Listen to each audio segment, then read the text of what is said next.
Bienvenidos una vez más a este encuentro de la Escuela Catedralicia de la Diócesis de Gracias. Ya vamos por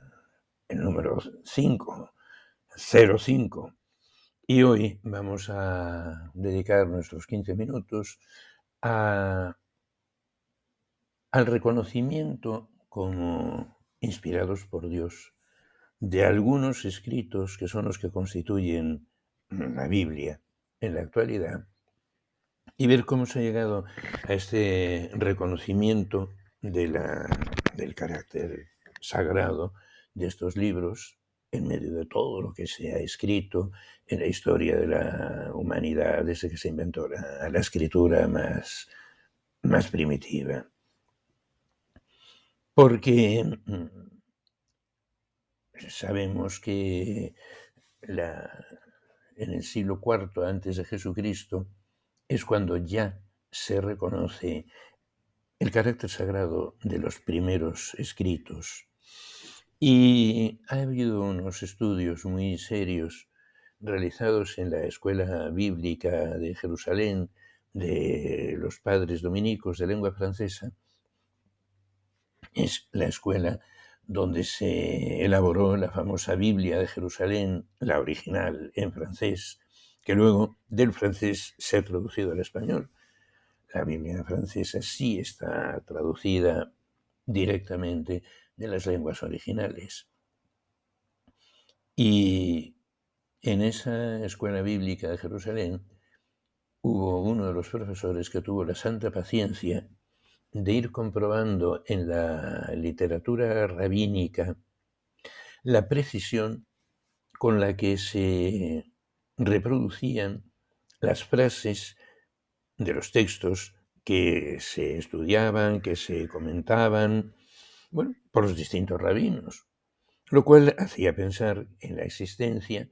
de una autoridad moral, por lo menos, que se suponía que estaría entre los sacerdotes levíticos y los sumos sacerdotes, y entonces una autoridad que iba manteniendo el carácter más importante de estos escritos que se comentaban. Y gracias a eso pues se permite suponer que en el siglo IV antes de Jesucristo ya estaba constituido un canon de los libros sagrados, no en el sentido que tiene esa palabra en la actualidad, porque el canon reciente, el más reciente que tenemos, es el que elaboró en el siglo XVI el Concilio de Trento, frente a las discusiones con los luteranos y los calvinistas, sobre todo, acerca del carácter sagrado o no de libros que se habían considerado que formaban parte de la Biblia o no, que unas veces estuvieron reconocidos y otras veces no, pero los que han sido reconocidos desde un primer momento hasta nuestros días, durante 2500 años, han sido los que se llaman los libros protocanónicos, y los libros dudosos a veces del Antiguo Testamento son los llamados deuterocanónicos. Proto es primero, deutero es segundo en griego, y por eso pues queda muy elegante y muy culto llamar a unos libros protocanónicos y a otros deuterocanónicos. Pero el núcleo del canon, los libros que han estado reconocidos como libros sagrados desde hace 2500 años y siguen reconocidos como sagrados, eso realmente nos hace pensar en una acción del Espíritu Santo sobre todo el pueblo de Dios, tanto el del Antiguo como el del Nuevo Testamento, que ha mantenido ese reconocimiento del carácter inspirado por Dios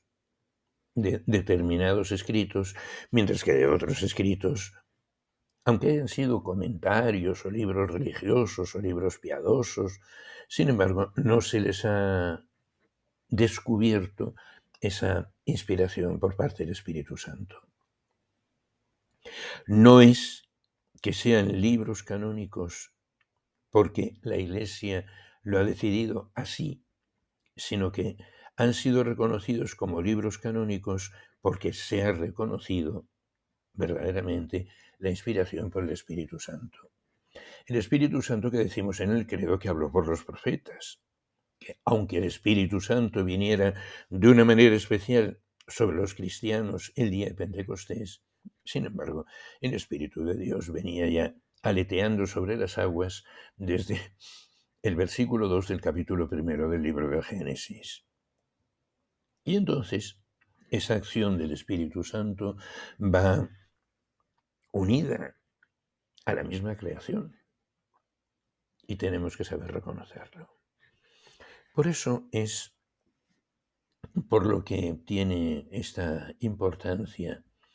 el reconocimiento, los distintos criterios para reconocer algunos libros como inspirados, de entre los libros que han estado más o menos discutidos. Y ha habido un caso verdaderamente glorioso. El libro que llamamos del eclesiástico o de la sabiduría de Jesús, hijo de Sirac, porque se le llama también el Siracide, era un libro muy respetado por los israelitas, pero que, como solamente nos ha llegado a nosotros en una traducción que hace al griego de la sabiduría de su abuelo, un nieto de Jesús, el hijo de Sirac, pues entonces se ha mirado siempre con un rechazo, con un recelo. Pero en el año 1925, dentro de un par de años, hará un siglo, en una gueniza de una sinagoga de El Cairo, en Egipto, se encontró un ejemplar entero del libro de Jesús, hijo de Sirac, en hebreo, que era una gueniza, y que sigue siendo una gueniza en las sinagogas actuales, pues es donde se depositan los libros que ya están viejos, que están ajados, que están rasgados, que están muy manoseados, de los libros que se utilizan en la sinagoga como libros sagrados, que no se pueden quemar ni se pueden destruir directamente por respeto a la palabra de Dios que está escrita en ellos. Y por eso se depositaban en la grisa, que es un depósito como pudridero, donde se iban pudriendo los libros y ya cuando estaban completamente ilegibles, cuando ya no contenían la palabra de Dios, estaba ya todo borrado, entonces es cuando se podían quemar. Y entonces este manuscrito, probablemente medieval, se había conservado, primero se había utilizado en la sinagoga y luego, pues, cuando ya el ejemplar estaba más deteriorado, se depositó en la Geniza y se descubrió en el año 1925. Entonces, con eso tenemos un testimonio de que ese libro era considerado un libro inspirado, un libro sagrado, por los israelitas de aquella sinagoga de la Edad Media. Y entonces, aunque se hubieran perdido los demás ejemplares en hebreo, que no se ha encontrado otro, nada más que ese, sin embargo, ese es ya prueba suficiente de que por lo menos en aquella sinagoga del Cairo, en el sitio más alejado, más inoportuno, por lo que nos pudiera parecer a nosotros, ahí es donde se había encontrado el libro y por lo tanto ese libro había sido considerado un libro sagrado, el texto. Y ya en el Nuevo Testamento se reconoce el carácter sagrado de los libros del Antiguo Testamento y se van incorporando como libros también sagrados los del Nuevo Testamento, que se consideran que son libros inspirados, los que han sido escritos por alguno de los apóstoles. Tenemos el caso del Evangelio de San Lucas, que Lucas no era apóstol, pero San Lucas, en el comienzo de su Evangelio, reconoce que como otros muchos han ido escribiendo había unos escritos anteriores, otros muchos han ido escribiendo lo que sucedió, pues entonces, dirigiéndose a un tal Teófilo, Teófilo puede ser amigo de Dios, puede ser un nombre propio o puede ser un nombre genérico, diciendo querido hermano, querido fiel, querido amigo de Dios. Pues entonces a este Teófilo, sea individuo, sea colectivo, es al que le dice que como otros muchos han escrito, yo he puesto por orden los escritos que he conocido y aquí te los envío.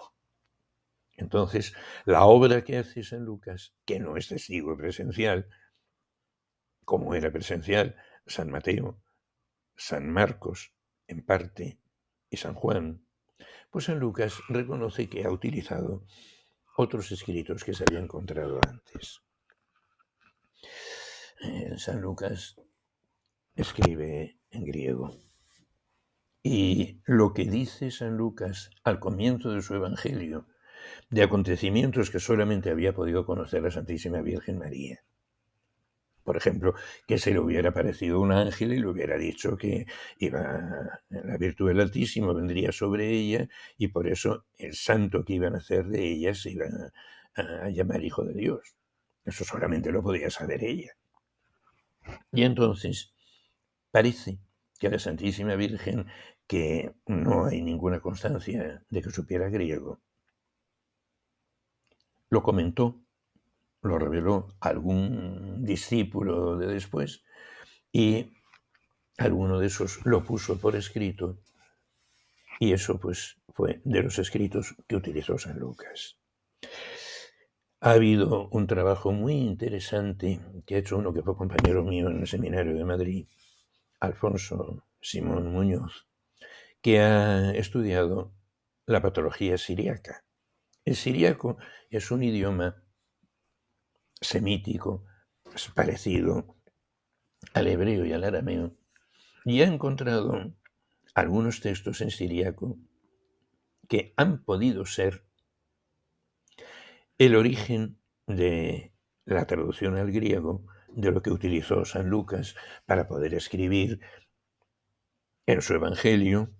la anunciación del ángel, la visita a Santa Isabel, el nacimiento del niño, con algunos de los detalles, los ángeles que se aparecieron a los pastores, lo que sucedió cuando fue al templo y el anciano Simeón, todo eso que a nosotros nos ha llegado nada más que en griego, pues sin embargo tenía que tener necesariamente